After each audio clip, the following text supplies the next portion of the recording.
आउज़ुबिल्लाहिमिनश्शैतानिर्रजीम बिस्मिल्लाहिर्रहमानिर्रहीम। अस्सलामु अलैकुम, welcome to Faiz Mushtaq YouTube academy's channel. Dear aspirants, जैसा कि आप लोग जानते हैं कि लेक्चरार फ़िज़िक्स का जो लीक्ड पेपर है वो बहुत जल्द होने वाला है। और अगर हम पीपीएससी एक वीक के अंदर एक टेस्ट लेती है तो फिर ये जुलाई के तीसरे वीक के अंदर एक्सपेक्ट किया जा सकता है, या आप इसको जुलाई के दूसरे वीक के अंदर एक्सपेक्ट कर सकते हैं। आज की इस वीडियो के अंदर हम ये बात करने लगे हैं कि लेक्चरार फिज़िक्स की आखिरी 2 वीक के अंदर हम किस तरीके से तैयारी करें, कौन कौन से टॉपिक्स को हमने टारगेट करना है और उनके ऊपर ज़्यादा तवज्जो और मेहनत करनी है, और किस तरीके से हम अगर दोहराई करें कि वो दोहराई हमारे लिए पेपर पॉइंट ऑफ व्यू से ज़्यादा इफ़ेक्टिव साबित हो सकती है। और हमने अपनी माजी की गलतियों से किस तरीके से सबक सीखना है कि अगर आपने 2020 का पहले पेपर दिया हुआ है या उससे पहले अगर आप कोई पेपर दे चुके हैं तो फिर आपने अपनी उन गलतियों के ऊपर किस तरीके से ओवरकम करना है। तो आज की इस वीडियो को स्टार्ट करने से पहले इस चैनल को सब्सक्राइब करके नोटिफिकेशन बेल को ऑन कर लें, ताकि आपको पंजाब पब्लिक सर्विस कमीशन से रिलेटेड तमाम किस्म की अपडेट्स जो हैं वो टाइमली मिल सकें।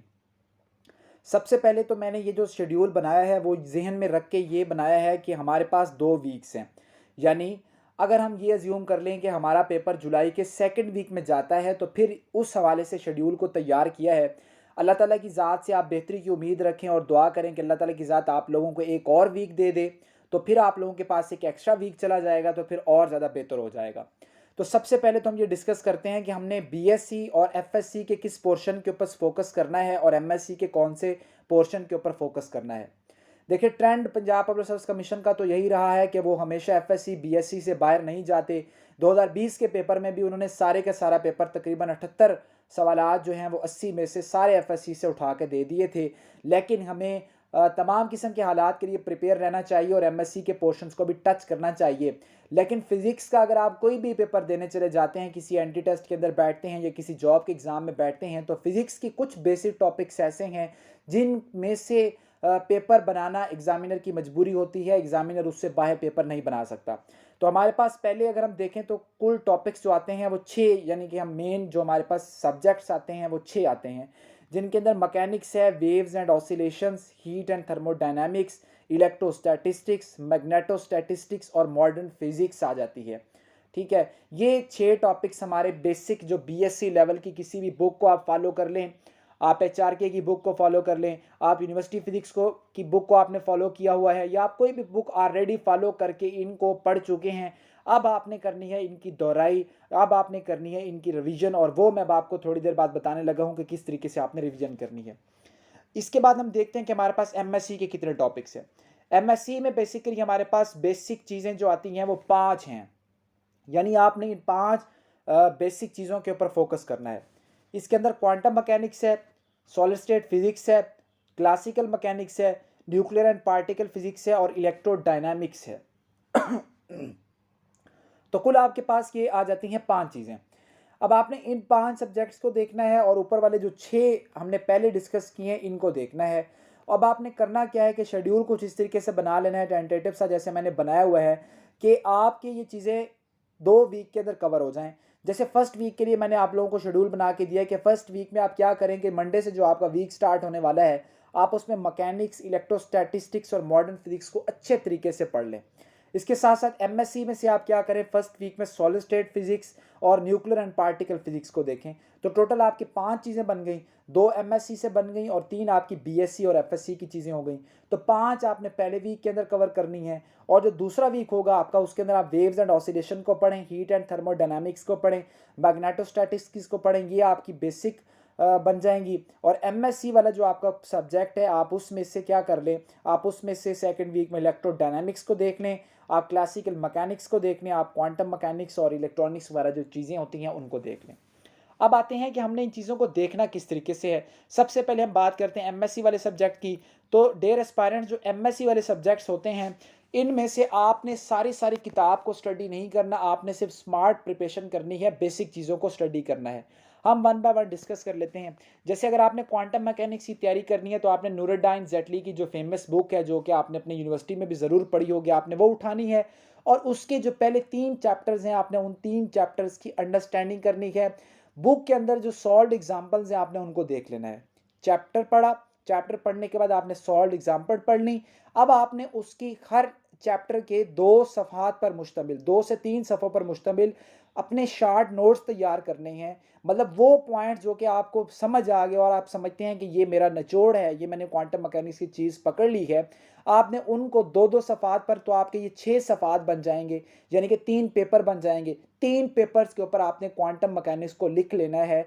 जो चीज़ें आपको बहुत यानी कि अच्छे से अंडरस्टैंड हो गई हैं और वो आप समझते हैं कि यहाँ से चीज़ों को टारगेट किया जा सकता है। अब वो कौन सी चीज़ें हो सकती हैं? आपने क्वांटम मैकेनिक्स के बेसिक लॉज़, बेसिक टूल्स वगैरह को, पास्टुलेट्स वगैरह को देखना है।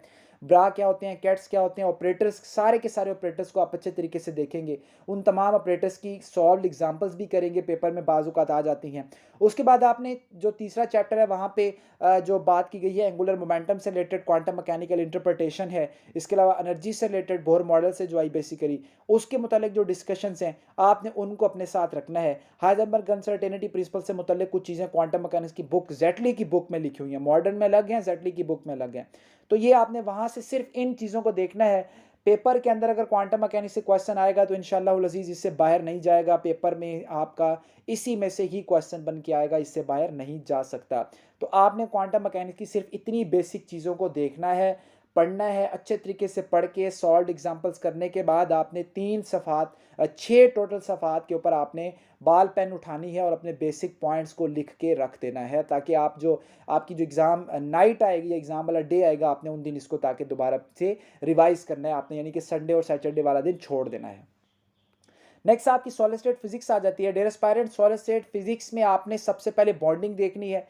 मॉलिक्यूलर बॉन्डिंग क्या होती है, कोवलेंट बॉन्डिंग क्या होती है, आयोनिक बॉन्डिंग क्या होती है, हाइड्रोजन बॉन्डिंग क्या होती है, ये सारे की बॉन्डिंग जो है वंडरवाल फोर्सेज आ जाती हैं आपकी। ये आप देखेंगे सबसे पहले सॉलिड स्टेट फिजिक्स को पढ़ने से पहले।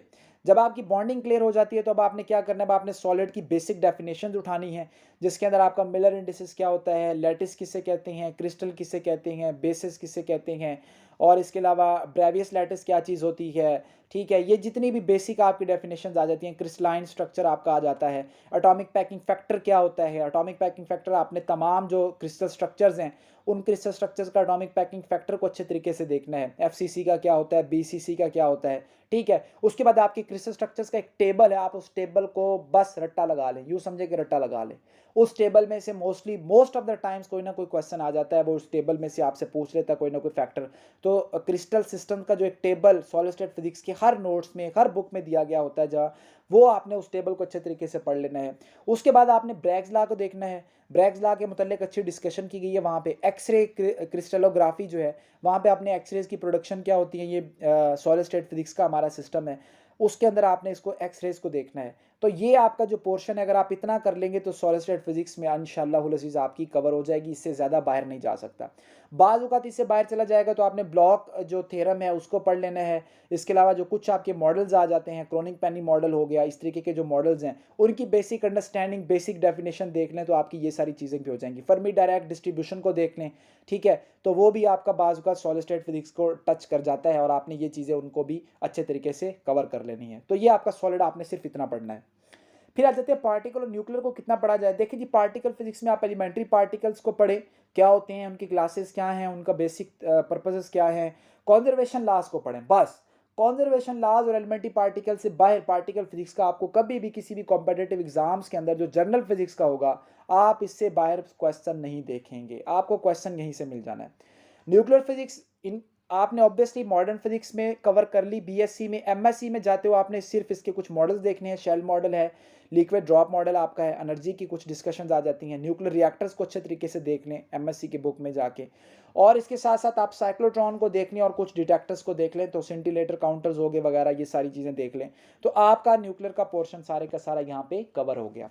अब इलेक्ट्रोडायनामिक्स जो आप एमएससी के अंदर पढ़ते हैं, उसके बाद आ जाती है जी क्लासिकल। क्लासिकल मैकेनिक्स बेसिकली तो मैकेनिक्स ही है। क्लासिकल के अंदर आपने सिर्फ लैग्रांजियन को, हैमिल्टोनियन को, डिग्री ऑफ फ्रीडम को, डी लैम्बर्ट प्रिंसिपल को, इन चीज़ों को देखना है। किसी भी बुक से देख लें, बेसिक डेफिनेशन, कंस्ट्रेंट्स क्या होती हैं, नॉन होलोनॉमिक कंस्ट्रेंट्स देख लें, होलोनॉमिक कंस्ट्रेंट्स देख लें, Hamiltonian, Hamilton, Lagrangian, Lagrange, degree of freedom, ठीक है, वर्चुअल प्रिंसिपल, ये चीज़ें आपकी आ जाती हैं क्लासिकल मैकेनिक्स। इससे बाहर आपको क्वेश्चन नहीं देगी, आप इनकी एक एग्जांपल्स भी देख लेंगे तो आपका ये पोर्शन भी कवर हो गया। इलेक्ट्रोडायनामिक्स में अगर आप जाते हैं तो वहाँ आप ग्रिफ्थ की बुक पकड़ें, ग्रिफ्थ की बुक के पहले 2-3 चैप्टर्स को रिवाइज करके अगेन आप इसके 3 से 4 सफ़हात पर मुश्तमिल नोट्स बना लें। इलेक्ट्रोडायनामिक्स बेसिकली सारी की सारी इलेक्ट्रिसिटी और मैग्नेटिज्म ही होती है, जस्ट 2-4 बातें डिफरेंट होती हैं, वो बातें आप यहाँ पे देख लेंगे तो आपको जैसे डिस्प्लेसमेंट वेक्टर का पता चल जाएगा, आपको मैग्नेटाइजेशन का पता चल जाएगा, इंटेंसिटी ऑफ मैग्नेटाइजेशन का पता चल जाएगा, मैग्नेटिक स्ट्रेंथ के बारे में पता चल जाएगा। इसके साथ साथ आप मैक्सवेल इक्वेशंस का चैप्टर अच्छा लिखा हुआ है ग्रिफ्थ की बुक में, आप वहाँ पे जाएंगे तो मैक्सवेल इक्वेशन आपको फ्री स्पेस के लिए, मीडियम के लिए, ये सारी चीज़ें आपको पता चल जाएंगी। और इसके साथ साथ आप पॉइंटिंग वेक्टर को देख सकते हैं, मोमेंटम ट्रांसफर को देख सकते हैं, इसके अलावा इंटेंसिटी को देख सकते हैं, पावर पर यूनिट एरिया को देख सकते हैं। तो ये चीज़ें आपकी फिर सारी की सारी इलेक्ट्रोडायनामिक्स के अंदर आ जाती हैं। बस आपने इससे ज़्यादा कुछ नहीं देखना, जो चीज़ देखनी है उसके 3-4 सफ़ात पर मुश्तमिल नोट्स ज़रूर तैयार करने हैं और वो नोट्स के अंदर आपने वो बातें लिखनी है जो कि निचोड़ हों, यानी फिर आपको बुक ना पढ़नी पड़े, आप बस वही 3 से 4 सफ़े पढ़ें अपने और आप पेपर में जाके बैठ जाएं। अब हम बात करते हैं बेसिक के ऊपर। बेसिक के लिए स्टूडेंट्स आप पकड़ें बीएससी की कोई बुक, ठीक है। एफएससी सबसे पहले तो आपकी स्ट्रांग होनी चाहिए, आपने एफएससी की एक्सरसाइज के न्यूमेरिकल्स को सॉल्व करके जाना है। इस दफ़ा आप न्यूमेरिकल्स को सॉल्व नहीं करते, आपकी प्रैक्टिस नहीं होती, प्रैक्टिस जब नहीं होगी तो फिर हमें मसला होगा। एफएससी के जो हमारी एक्सरसाइज के क्वेश्चन हैं आपने उनको अच्छे तरीके से पढ़ के जाना है, अंडरस्टैंड करके जाना है, एमसीक्यूज वहाँ से भी बन सकता है। न्यूमेरिकल्स कर लिए, ये कर लिया, चैप्टर्स को रिवाइज कर लिया। अब आपने बीएससी की बुक पकड़ी, बीएससी की बुक में जो एडिशनल कुछ फार्मूलाज हैं आपने उन फार्मूलाज की लिस्ट बनानी है। लाइक आप मैकेनिक्स पढ़े हैं तो आपने 2 से 3 सफ़ों के ऊपर मैकेनिक्स के सारे फार्मूलाज यानी कि वेक्टर्स के फार्मूला आपके, उसके बाद आ जाते हैं फोर्स के, मोमेंटम के, वर्क एंड एनर्जी के, ग्रेविटेशंस के, ये एंगुलर मोमेंटम के, और इसके अलावा जो आपकी रोटेशनल मैकेनिक्स आ जाती है उसके फार्मूलाज लिखें, इनकी बेसिक्स को लिखें। 3 से 4-5 सफ़ात के ऊपर मैकेनिक्स कर दें आप कवर। वेव्स एंड ऑसिलेशन में आपके पास बेसिक वेव्स हैं, ऑसिलेशंस हैं, साउंड वेव्स हैं, यहाँ से बाहर क्वेश्चन नहीं जाता। अच्छे तरीके से अंडरस्टैंड करें बीएससी की बुक से। अंडरस्टैंड करने के बाद फार्मूलाज की लिस्ट अलग से तैयार करें, कंसेप्ट्स की लिस्ट अलग से तैयार करें। हीट एंड थर्मोडायनामिक्स में आपको पता है कि आपने बेसिक टेम्परेचर और हीट के अंदर डिफरेंस को देखना होता है, स्पेसिफिक हीट कैपेसिटी को देखना होता है, थर्मोडायनामिक्स के 3 लॉज को देख लें, एंट्रोपी को देख लें, इंजन्स को देख लें। तो स्पेसिफिक हीट कैपेसिटी है, मोलर स्पेसिफिक हीट कैपेसिटी है, सीपी सीवी के रिलेशंस आ जाते हैं, मोनोटॉमिक डायटोमिक की बातें, इक्विपार्टीशन एनर्जी आ जाती है। तो आपका वे हीट एंड थर्मोडायनामिक्स का पार्ट कवर हो जाता है। इनके अच्छे तरीके से फार्मूलाज को नोट कर लें, कंसेप्ट को पढ़ के निचोड़ जो है वो 4-5 सफ़ात के ऊपर लिख लें। इलेक्ट्रोस्टैटिस्टिक्स के अंदर आपने कूलम्स लॉ देख लिया, पोटेंशियल को देख लिया, कैपेसिटर्स को देख लें, कैपेसिटर्स क्या होते हैं, ठीक है। और उसके अलावा जो इलेक्ट्रिक डाइपोल मोमेंट है इसके जो फार्मूलाज को देख लें, इनकी वेरिएशंस को देख लें। फिर करंट आएगा, करंट के अंदर करंट को देखेंगे, रेजिस्टेंस को देखेंगे, ईएमएफ को देखेंगे, पावर को देखेंगे, पावर डिलीवर्ड को देखेंगे, ठीक है। तो ये सारी चीज़ें आपने यहाँ पे देखनी है और इन फार्मूलाज को जो कि करंट डेंसिटी के हवाले से भी बन जाते हैं और जो आपके पास ड्रिफ्ट वेलोसिटी आ जाती है, मोबिलिटी आ जाती है, कंडक्टिविटी आ जाती है, ये सारी चीज़ें फार्मूला नोट किए, कंसेप्ट नोट किए। देन मैग्नेटोस्टैटिस्टिक्स में आपने जाके मैग्नेटिक फील्ड्स को, सोर्सेज ऑफ मैग्नेटिक फील्ड को, इंडक्टेंस को, इन चीज़ों को और इलेक्ट्रोमैग्नेटिक वेव्स को, बेसिकली 4 पोर्शन होते हैं मैग्नेटिज्म के हमारे, इनको आपने कवर करना है। ऑल्टरनेटिंग सर्किट्स जो हैं उनको भी आपने ज़रूर देखना है। तो ये 5 चीज़ों में आपकी मैग्नेटोस्टैटिक्स कंप्लीट हो जाएगी। 6 दिन है, आप 6 में से 3 पे डिवाइड करें तो 2 दिन आपके पास बनेंगे। आप एक दिन के अंदर 3 के चैप्टर्स को कवर करें किसी अच्छी बुक से। पहले एफएससी को ज़रूर कवर करें, फार्मूलाज की लिस्ट अलग हो, कंसेप्ट्स की लिस्ट आपके पास अलग हो और आपको लास्ट डे पे जाके बुक ना उठानी पड़े।